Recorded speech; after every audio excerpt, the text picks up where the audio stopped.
ఇవే ఇవే జీవన తరంగాలు, ఇవే ఇవే జీవన తరంగాలు, జీవన తరంగాలు. చూడండి, ఇది కీర్తి పెళ్లి విషయం. మీరు మాట్లాడాల్సింది కీర్తి తల్లిదండ్రులతో. రాజశేఖర్ బావ డెసిషన్ తీసుకోలేరు, కాబట్టి ధరణి అక్కతో మాట్లాడండి. నేను ఆల్రెడీ మాట్లాడాను. అక్క ఏమంది?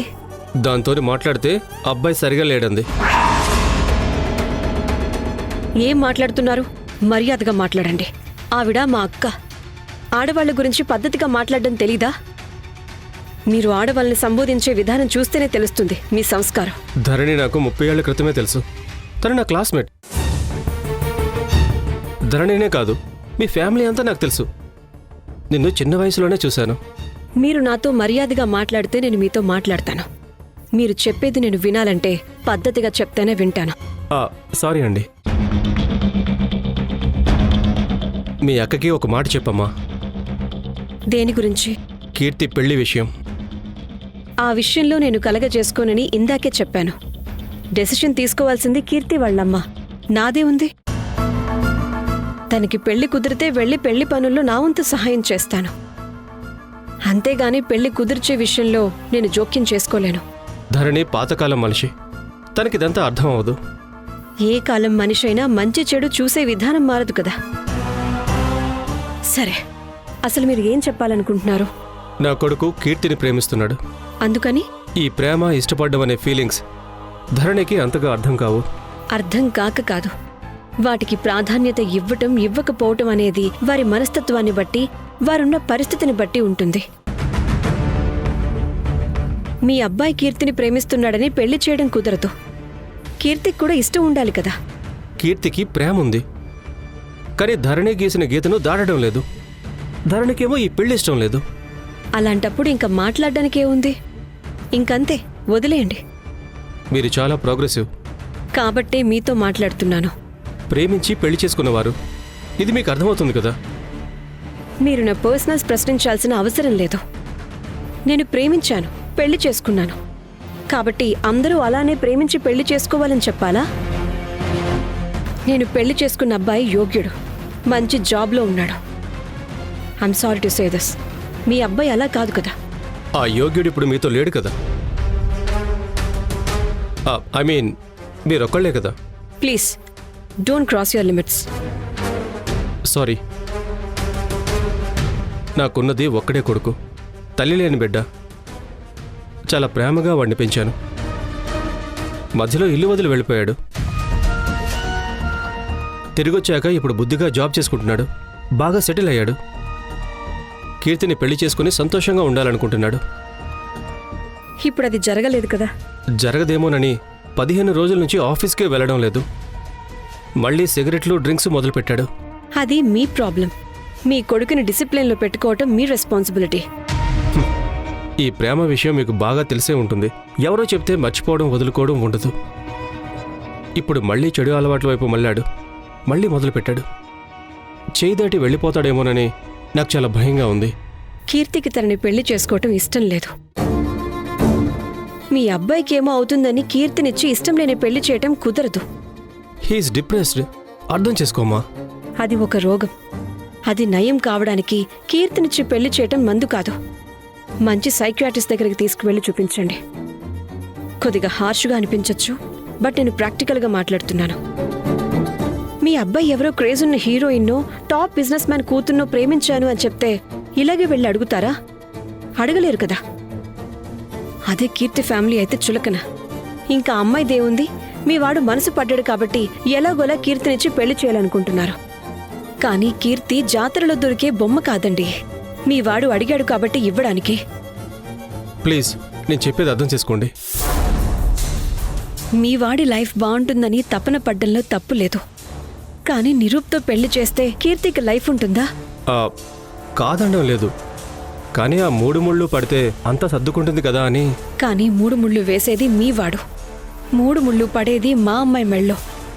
ఒక్కసారి ముడి పడిపోయాక ఆ ముళ్లను తడిమి చూసుకోవాల్సిన పరిస్థితి రాకూడదు. రాకూడదు అంటే ఆ 3 ముళ్ళు వేసినవాడు అన్ని విధాలుగా రైట్ పర్సన్ అయితేనే జీవితాంతం తలెత్తుకుని జీవించగలుగుతుంది. మీరు కూడా ఇలా మాట్లాడితే ఎలా అండి? ఫ్యాక్ట్ కాబట్టే నేనైనా అమ్మైనా అక్కైనా ఇలాగే మాట్లాడతారు. ముగ్గురితో 3 సార్లు మాట్లాడితే మేం చెప్పే సమాధానం మారుతుందని ఎలా అనుకున్నారు? ఓహో, కాల్ సెంటర్లో పనిచేసే మీ అబ్బాయి చెప్పాడా? అక్కడంటే అతనికి ఒకే కస్టమర్ 3 నిమిషాలకు ఒకసారి 3 సార్లు కాల్ చేస్తే ఎప్పటికప్పుడు మార్చి మార్చి సమాధానం చెప్పడం అలవాటై ఉంటుంది. కానీ బయట అలా ఉండదు కదా. ఆ విషయం మీ అబ్బాయికి తెలియకపోయినా మీరు వయసులో పెద్దవారు, మీకు తెలియాలి కదా. అమ్మాయి వాళ్ళు ఒక్కసారి కుదరదు అన్నాక కుదరదు అంతే. మళ్ళీ నాతో కూడా చెప్పించుకోవడం ఎందుకు? మీరైనా మీ అబ్బాయికి అర్థమయ్యేలా చెప్పండి.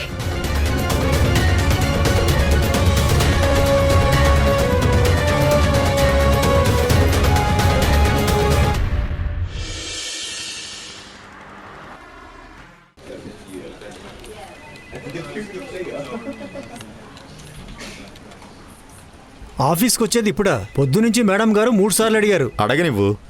ఏం పనా పాట? మొగుడుంటే ఆయనతో కబుర్లు చెప్పుకునేది, పిల్లలుంటే వాళ్ళకు ఫోన్ చేసి ముద్దు ముద్దుగా పిలుస్తుండేది. ఎవరు లేరు కాబట్టి ప్యూన్ని పదే పదే పిలుస్తుంది. మేడం వస్తే అడుగుతారు ఆఫీస్ టైంలో ఎక్కడికి వెళ్ళాడు అని. అడగనివ్వండి. ఆవిడకేం పని లేదు, టైంకి వస్తుంది. అవసరమైతే 24 అవర్స్ ఇక్కడే ఉండి డ్యూటీ చేసుకునేవ్వండి. నాకు మా అమ్ముంది, తనకు ఒంట్లో బాగాలేదు, తనని హాస్పిటల్కి తీసుకెళ్లాలని చెప్తాను. నిన్న కూడా ఆఫీస్కి రాలేదు. నిన్నటిది లీవ్ రాసుకోండి సార్. ఆ మేడం ఎక్కువ మాట్లాడితే ఈరోజు కూడా లీవ్ పెడతాను. ఆల్రెడీ హెడ్ ఆఫీస్కి వెళ్ళాను, ట్రాన్స్ఫర్కి అప్లై చేశాను. ఏమన్నారు? ఈ ఇయర్ మధ్యలో ట్రాన్స్ఫర్ చేయడం కుదరదు అని చెప్పారు. ఏప్రిల్లో రమ్మన్నారు. మరి రీజన్ అడగలేదా? అడిగారు సార్. ఆ ఆఫీసర్కి చెప్పాను, 2 ఏళ్లుగా అసిస్టెంట్ కమిషనర్ పోస్ట్ ఖాళీగా ఉంది, కొత్త ఆఫీసర్ వస్తే పంట పండుతుంది అనుకున్నాను, కానీ పస్తులుంటున్నాను. ఇక అక్కడ ఉండలేనని చెప్పాను సార్. నువ్వంటే సరే వెళ్ళిపోతావు, కానీ నా పరిస్థితి రిటైర్మెంట్కి దగ్గరలో ఉన్నాను. ట్రాన్స్ఫర్ ఉండదు, ఆ మేడం దయ వల్ల సంపాదన లేదు, ఉన్నన్ని రోజులు పస్తులే. ఎందుకు అందరూ అలా మాట్లాడతారు? ఇలాంటి ఆఫీసర్ వచ్చినందుకు మనం గర్వపడాలి. ఈవిడ వచ్చాకే మన ఆఫీస్ అంటే ప్రజల్లో భక్తి, భయం, మన పట్ల గౌరవం పెరిగింది. మా ఆఫీస్కి చాలా రెస్పెక్ట్ పెరిగిందని హాస్పిటల్ రిసెప్షన్లో చెప్తే బిల్లు తీసుకోకుండా పంపిస్తారా సార్? లేదు కదా. మా హాస్పిటల్ బిల్లు మా ఆవిడికి 3వ నెల. మంచి చెకప్లకి, హెల్దీ ఫుడ్లకి డబ్బులు కావాలి. ఏమండి, ఇంకా 2 పిల్లలు ఉన్నారు. వాళ్ళ అవసరాలు తీర్చాలంటే రెస్పెక్ట్తో పని అవ్వదు సార్, డబ్బులు కావాలి. మీ అవసరాలు తీర్చడానికి కాదు ఈ ఆఫీస్ ఉన్నది. మీకు ప్రభుత్వం ఇచ్చిన జీతంలోనే అన్ని మేనేజ్ చేసుకోవాలి. మేనేజ్ చేయలేకపోతున్నామని అమ్మా నాన్నలను, అక్కా చెల్లెళ్ళని, పెళ్ళాం పిల్లలను వదిలేయలేం కదా. మీరు కరెక్ట్గా చెప్పారు సార్. కమిషనర్ మేడం అయితే పెద్ద పోస్ట్లో ఉన్నారు, ఫ్యామిలీని వదిలేసి ఒక్కరే ఉంటారు. కానీ మన వల్ల కాదే. అందుకని చిన్న ఉద్యోగంలో ఉంటే కరప్షన్ చేయాలా? ఉన్న దాంట్లో సర్దుకుపోవడం నేర్చుకోవాలి.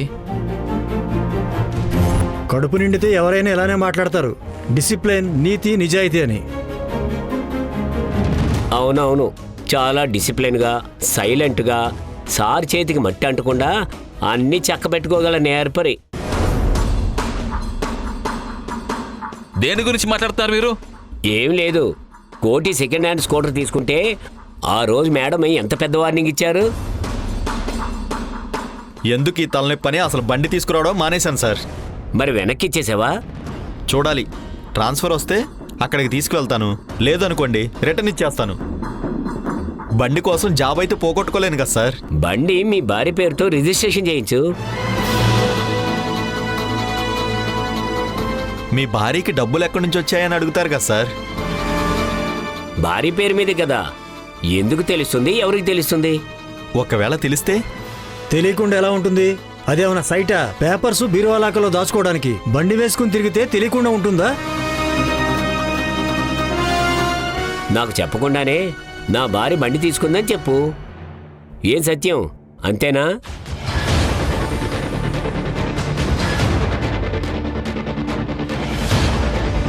అలా ఎలా సార్? ఎలా మేనేజ్ చేయాలో మన సత్యం గారిని అడుగు, చెప్తారు. ప్రభాకర్ గారు, మీరు విషయం తెలియకుండా నోటుకొచ్చినట్టు మాట్లాడకండి. ఏంటి సార్, మ్యాటర్ మీ వరకు రావడంతో కోపం వచ్చిందా? మీ భార్య పేరు మీద సైట్ తీసుకోలేదా? ఇంటిమేషన్ ఇచ్చారా? అదంతా నన్ను నిరికించాలని నాకు తెలియకుండా ఎవరు చేశారో మీకు తెలుసు. అలాగే అనుకుందాం. ఇప్పుడు సైట్ కొన్నారని తెలిసింది కదా, సైట్ వెనక్కిస్తారా? మన కోటి బెటరు. బండి వెనక్కిచ్చేయడానికి రెడీగా ఉన్నాడు.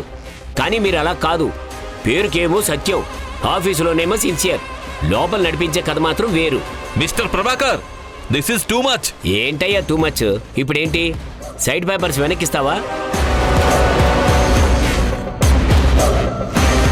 లేక నీకు తెలియకుండా కొన్న భార్యను వదిలేస్తావా? రెండు నీ వల్ల కాదు.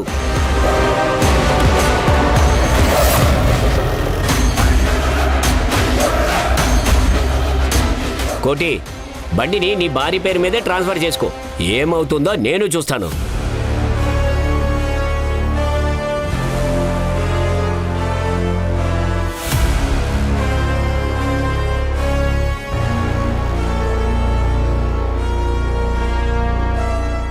Excuse me madam.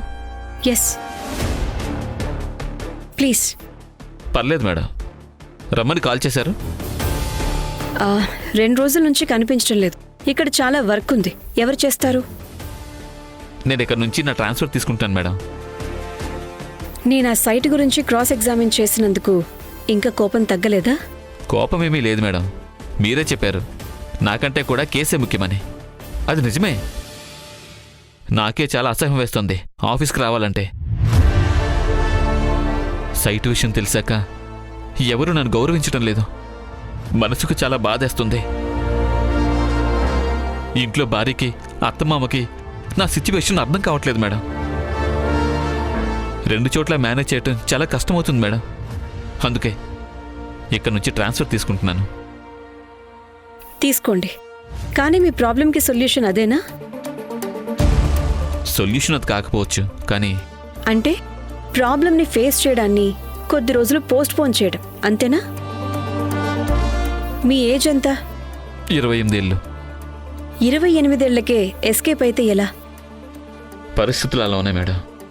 పరిస్థితులన్నీ అనుకూలంగా ఉన్నప్పుడు ఎవరైనా నిజాయితీగానే ఉంటారు. పరిస్థితులు ఎలా ఉన్నా నిజాయితీగా ఉంటేనే డైనమిక్ ఆఫీసర్ అంటారు. మీరు ఎస్కేప్ అవుతారో లేక డేరింగ్ అండ్ డాషింగ్ అని ప్రూవ్ చేసుకుంటారో మీ ఇష్టం.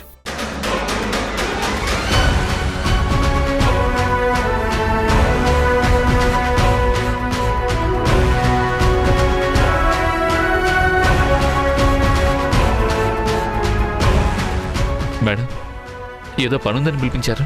పనేంటో చెప్పండి మేడం. మీ భార్యకి ఆశ ఎక్కువ, మామగారు కరప్టెడ్, అత్తేమో గయ్యాలి. వాళ్ళ తప్పేమీ లేదు. ఎక్కువ మంది అలాగే ఉన్నారు సొసైటీలో. ఇక వీళ్ళని వాడుకొని నీలకంఠన్ నిన్ను టార్చర్ చేస్తున్నాడు. దానికి నువ్వు ట్రాన్స్ఫర్ తీసుకుని పారిపోవడం సొల్యూషన్ కాదు కదా. ఇక్కడే ఉండి పోరాడి అతనికి బుద్ధి చెప్పాలి. అలా కాదని ఇంకో చోటికి ట్రాన్స్ఫర్ తీసుకుని వెళ్ళిపోతే అక్కడ కూడా నీలకంఠం లాంటి లిటిగేషన్స్ పెట్టే పెద్ద మనుషులు ఉంటారు. అప్పుడు ఇలాగే పారిపోతారా? లేక ఎక్కడున్నా మీ నిజాయితీని చెక్కు చెదరనివ్వకుండా కాపాడుకోవడానికి నిలబడతారా? అది మీరే డిసైడ్ చేసుకోండి. నేను ఒకటి అడుగుతాను మేడం, మీరు ఫ్రాంక్గా చెప్పండి. అడగండి. మీకు నా నిజాయితీ మీద నమ్మకం ఉందా? ఉంది. ఈ సైట్ వ్యవహారంలో నాకు ఎటువంటి సంబంధం లేదని మీరు నన్ను పూర్తిగా నమ్ముతున్నారా? నమ్ముతున్నాను. I know you are feeling better now. It's fine madam, now I'm relaxed. ఇప్పుడు చెప్పండి. లెక్చరర్ ప్రమోద్ గారు ఎలాంటివారు? ఆయన చాలా మంచి లెక్చరర్ మేడం. పాఠాలు బాగా చెప్తారు. చూశారుగా ఆయనకి చాలామంది ఫాలోవర్స్. 7 నుంచి 8 బ్యాచ్లు చెప్తారు మేడం. ప్రతి సంవత్సరం మంచి రిజల్ట్స్ వస్తాయి. ఎయిడెడ్ కాలేజీలో పనిచేస్తూ ఇంట్లో ట్యూషన్ చెప్పటం రూల్ ప్రకారం తప్పు కదా. ట్యాక్స్ పే కూడా ప్రాపర్గా చేయలేదట. పిటిషన్ వేశారని డైరెక్టర్ ఫోన్ చేశారు. ఈజీగా ఉంటుంది, వీలైతే చేయండని. అది నిజమే అనిపించింది. ఈ కేసు విషయంలో మీకు నమ్మకం లేదా మేడం? హా, ఈజీ కేసే కదా. ఓకే మేడం, మీ అభిప్రాయం చెప్పండి. ఈజీ అండ్ సింపుల్ కూడా. మీరు అనుకుంటున్నంత సీరియస్ ఇష్యూ కాదు మేడం. అందుకే మిమ్మల్ని పిలిపించాను. ఇది చాలా చిన్న కేసు మేడం. ఆయన సంపాదించింది సంవత్సరానికి 2 లేక 3 లక్షలు, మహా అయితే 5 లక్షలు. అయినా చట్ట ప్రకారం 10 లక్షలు ఇన్కమ్ దాటితేనే మనకు అడగడానికి రైట్ ఉంటుంది. కానీ టోటల్ అమౌంట్ 35 లక్షలకి కేసు ఫైల్ చేయాలి అంటే అది పిచ్చుకపై బ్రహ్మాస్త్రం అవుతుంది మేడం. ఎవరినో మోసం చేసో బెదిరించో ఆయన సంపాదించలేదు. జనాల్లో ఆయనకి గౌరవం ఉంది. ఆయన మీద మనం రైట్ చేయడం అనేది చాలా అసహ్యంగా ఉంటుంది madam. You have a point. అంతేకాదు మేడం, మనం రైడ్ అని హడావుడి చేస్తే ఇన్కమ్ ట్యాక్స్కు లెక్కలు సరిచేసి చూపించడంలో బిజీ అవుతారు. అప్పుడు పిల్లలకి పాఠాలు జరగవు. ఇంకో 2 నెలల్లో పరీక్షలు ఉన్నాయి మేడం. అది కూడా పెద్ద ప్రాబ్లం అవుతుంది మేడం. కొంచెం ఆలోచించండి మేడం. కావచ్చు, కానీ ట్యాక్స్ పే చేయలేదనేది నిజమే కదా. వెళ్ళి చెబితే కడతారు, అక్కడితో సరిపోతుంది కదా మేడం. నువ్వు చెప్పేది నిజమే. వెళ్ళి చెప్తే ట్యాక్స్ పే చేసే వాళ్లపై రైట్ చేసి ఇబ్బంది పెట్టకూడదు. అందుకోసం కాదు మనం ఉంది ఇక్కడ. కాబట్టి మీరొకసారి అన్నీ కనుక్కొని రిపోర్ట్ చేయండి. నేను క్లోజ్ చేస్తాను. Okay madam. అయినా ఇలాంటి వాళ్ళకి ప్రభాకర్ కరెక్ట్ మేడం, ఆయనకే ఇవ్వండి. Okay fine. ఇకపోతే నేనొచ్చి 1.5 నెల అవుతుంది. ఒక్క కేసు కూడా చేయలేదని ప్రెషర్ మొదలైంది. ఇంకో వారం అంతే మేడం. మేడం, నీలకంఠం కేసు రెడీ అవుతుంది. నేను రిపోర్ట్ తీసుకొచ్చిస్తాను. ఇంటి గొడవలో పడి ఆఫీస్ వర్క్ మర్చిపోయావేమో అనుకున్నాను. అసలు ఈ ప్రాబ్లమ్స్ అన్నిటికీ మూల కారణం ఆ నీలకంఠమే కదా మేడం. అతను ఎలా మర్చిపోతాను? That's the spirit. ఓకే, ఇక మీరు వెళ్ళొచ్చు. Okay madam. సత్యం, లెక్చరర్ కేసులో గుడ్ సజెషన్ ఇచ్చావు. థ్యాంక్స్. నేను చెప్పకపోయినా మీరు ఆ లెక్చరర్ విషయంలో ఇలాంటి నిర్ణయమే తీసుకుంటారు మేడం. ఆల్రెడీ అంతా స్టడీ చేసి డిసైడ్ అయ్యి ఉంటారు. కాకపోతే నన్ను అడిగి నా సజెషన్ తీసుకొని నేను తెలివైన వాడిని అని కాంప్లిమెంట్ ఇచ్చి నాలో జోష్ నింపుతున్నారు. అవును కదా మేడం? మేడం, ఆ రోజు నాకు నిజంగా చాలా బాధేసింది. ఎవరికైనా చెప్పుకుందాం అనుకున్నాను. మీ దగ్గరకు వచ్చి మీతో చెప్పుకున్నాను. తప్పా మేడం? తప్పని కాదు. మరి ఎందుకు ఆ రోజు అంత కఠినంగా మాట్లాడారు? నేను నా ఫ్యామిలీతో నిండుగా ఉంటే ఆ రోజు నువ్వు అన్ని విషయాలు ఓపెన్గా మాట్లాడేవాడివి కాదు. కానీ నేను ఒంటరిగా ఉంటున్నాను. నా సిచ్యువేషన్ తెలుసు. కాబట్టి నీ బాధను చెప్పుకుంటే అర్థం చేసుకుంటారని చెప్పొచ్చు. అక్కడ నువ్వు ఎమోషనల్గా నీ ఫ్యామిలీ మ్యాటర్ చెప్తే అదంతా విన్నాక కూల్గా మాట్లాడడం స్టార్ట్ చేస్తే నా మనసు కరిగిపోయి ఓదార్పు కాస్త ఏదో ఒక సలహాగా మారితే దాంతో నేను నాకు సంబంధం లేకుండా మీ ఫ్యామిలీ విషయాల్లో తలదూర్చిందని అవుతాను. అది నాకిష్టం లేదు. మీ ఫ్యామిలీ ఇష్యూ మీరే సాల్వ్ చేసుకోవటం మంచిదని చెప్పాను. కాకపోతే అది కాస్త లౌడ్గా చెప్పాను అంతే. ఇక మీరు వెళ్ళండి. Okay madam.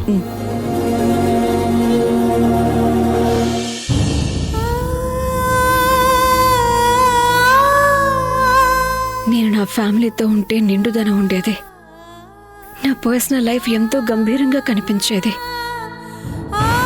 అప్పుడు మీ ఫ్యామిలీ ప్రాబ్లం గురించి నాతో మాట్లాడితే ఎక్కడ చులకనైపోతావేమోనని ఓపెన్ అయ్యేవాడివి కాదు.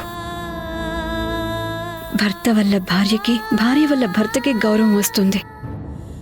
కుటుంబం వల్ల బంధువుల్లోనే కాదు, ఆఫీస్లో కూడా ఇంకాస్త హుందాగా చూస్తారు.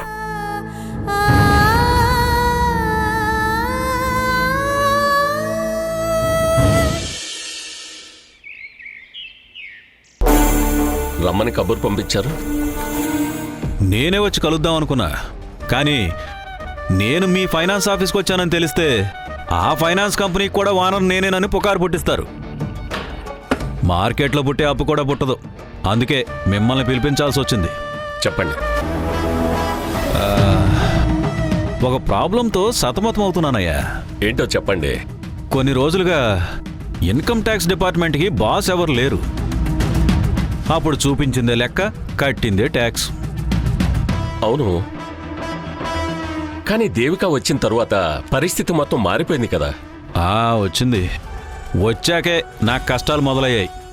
130 రూపాయలు ట్యాక్స్ పే చేయమంటుంది.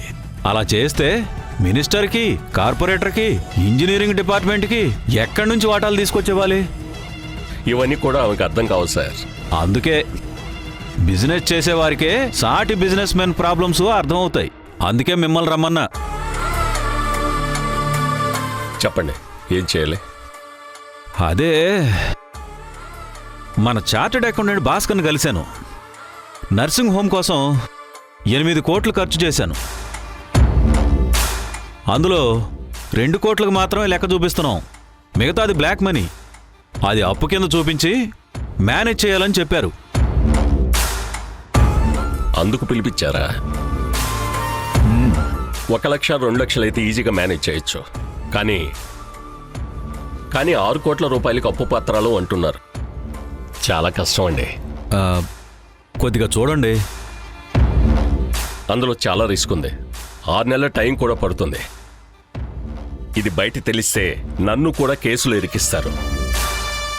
మిమ్మల్ని బయట పెట్టడానికి వచ్చి నేను కూడా జైల్లో చెప్పకూడదు తినాల్సి వస్తుంది. మీరు నాలాగే బాగా సంపాదించారు. ఏదో ఒక రోజు మీరు కూడా ఆ దేవికకు టార్గెట్ కారనే గ్యారంటీ ఏంటి? నా కోసం రిస్క్ చేయాలని ఇలా చెప్పడం లేదు. కానీ రేపు మీ వరకు వస్తే మీ వెనకాల నేను నిలబడినా? చెప్పండి. మీరు చెప్పేది కూడా నిజమే. ఇప్పుడు నాకేంటో చెప్పండి. కమిషన్ ఎంత ఇస్తారు?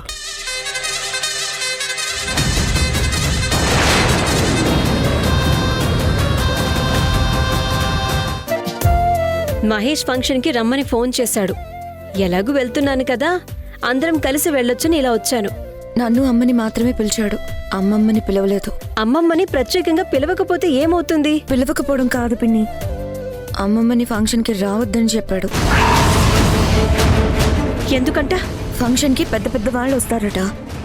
వాళ్ళ మధ్యలో అమ్మమ్మ పాత ముతక చీర కట్టుకుని కనిపిస్తే వాడికి చిన్నతనంగా ఉంటుందట. ఇక చాలు, ఆపు.